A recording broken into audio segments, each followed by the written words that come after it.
포르노에서 강력하게 삽입 운동을 하는 것을 보고 와, 나도 저렇게 하면 얼마나 좋을까 하면서 실제로는 몇 분 못 버티는 나 자신이 초라하게 느껴졌을 겁니다. 하지만 우리들은 절대 포르노 배우가 아니에요.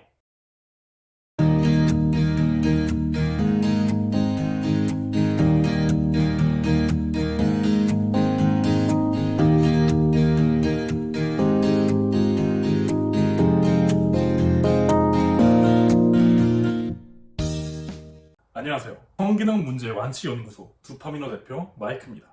오늘은 조류에 대해서 한번 공부를 해볼 건데요. 그 중에서 병원에서는 절대 비밀로 할 수밖에 없는 조류를 탈출하는 과학적인 비법을 여러분께 전수해 드리도록 하겠습니다. 5가지 비법들로 정리를 해봤는데요. 아마 와, 이런 구체적인 방법들이 있었다고? 와, 쪽팔림을 무릅쓰고 병원을 생각했던 나 자신이 진짜 바보 같았구나 라는 생각이 저절로 드실 거예요. 자, 첫 번째, 빠방. 첫 번째는 꾹꾹이 삽입법입니다. 먼저 충격적인 사실을 하나 알려드릴게요. 여자는 인체 해부학적으로 강력한 피스톤 삽입 운동으로 성적 쾌감을 느낄 수 없는 구조입니다. 하지만 대부분의 남성들은 포르노에서 강력하게 삽입 운동을 하는 것을 보고 와, 나도 저렇게 하면 얼마나 좋을까 하면서 실제로는 몇 분 못 버티는 나 자신이 초라하게 느껴졌을 겁니다. 하지만 우리들은 절대 포르노 배우가 아니에요. 그것보다는 포르노처럼 성기를 넣었다 뺐다 하는 것이 아니라 성기를 완전히 삽입한 상태에서 끝이 닿는 부분을 꾹꾹 눌러주기만 한다는 느낌으로 삽입해주는 겁니다. 그래야 인체 해부학적으로 여성의 기분도 좋아지고 남성의 지속시간도 길어집니다. 두 번째는 3분의 1 적응법입니다. 아마 조루를 경험해보신 대부분의 분들이 넣자마자 사정을 울컥 올라온 경험을 한번 해보셨을 겁니다. 그렇게 되면 아무리 꾹꾹이 삽입법을 하더라도 3분을 넘기기가 힘들게 되죠. 이를 방지하고 30분 이상 꾹꾹이 삽입법으로 환상적인 관계를 가질 수 있도록 만들어주는 것이 3분의 1 적응법입니다. 처음 삽입을 할 때 성기를 3등분을 해서 윗부분까지만 넣은 후 그 상태로 가만히 있는 겁니다. 이때는 입맞춤을 하거나 다른 곳을 만져주면 됩니다. 하지만 성기를 가만히 있으면서 흥분감을 그동안 좀 내리는 것이죠. 좀 흥분감이 어느 정도 내려갔다 싶으면 다시 중간 부분까지 넣습니다. 그러면 다시 흥분감이 올라올 텐데 그럼 또 그 상태로 가만히 있는 겁니다. 어느 정도 사그라들 때까지요. 그 후에는 마지막으로 끝까지 밀어 넣습니다. 그러면 똑같이 흥분감이 다시 올라올 텐데 마찬가지로 그 상태로 성기는 가만히 있으면서 다른 애무를 진행하시면서 완전히 들어가 있는 상태로 흥분감을 내려갈 때까지 시간을 벌면 됩니다. 그 후에는 마음껏 꾹꾹이를 하셔도 거짓말처럼 사정감이 올라가지 않는 경험을 하실 수 있을 거예요. 세 번째는 체위 운영법입니다. 본인이 약하다고 하는 체위는 좀 뒤로 미루세요. 뭔가 관계를 하다가 나는 이상한 게 이렇게 할 때 좀 빨리 사정하는 것 같아. 아니면 나는 이런 자세로 할 때마다 좀 느낌이 더 강하게 오는 것 같아.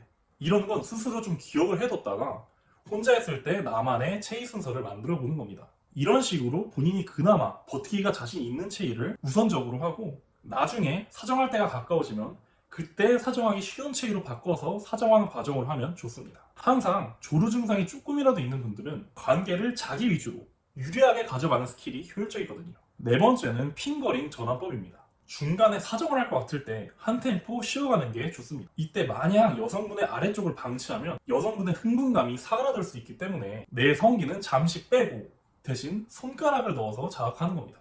이를 위해서 평소에 효율적인 핑거링 스킬들을 익히시는 게 효과적이겠죠.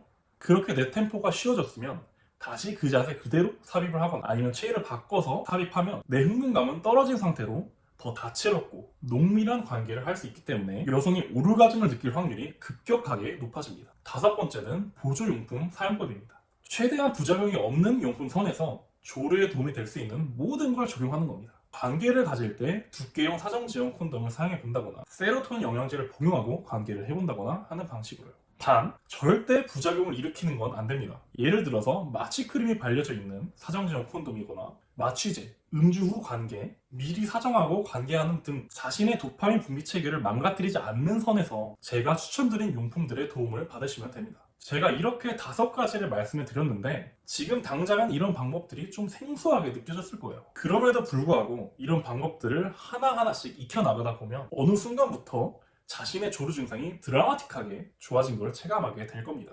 필요한 분들은 오늘 알려드린 내용들을 꼭 메모해 두었다가 관계하실 때 써먹으세요. 절대 오늘 내용을 까먹고 자신이 원래 해오던 방식대로 관계하면 아무 변화가 없을 겁니다. 이외에도 다양한 방법들과 치료법이 공개되어 있으니까 시간 되시는 분들은 영상 설명란과 고정 댓글에 있는 저희 블로그 혹은 홈페이지에 방문해 보시는 걸 추천드립니다. 병원에서 괜히 부끄러움을 무릅쓰고 비싼 약물이나 수술 없이도 저의 무료 칼럼을 본다거나 전문가에게 카톡이나 전화를 통한 상담만으로도 충분히 완치가 가능한 간단한 증상이니까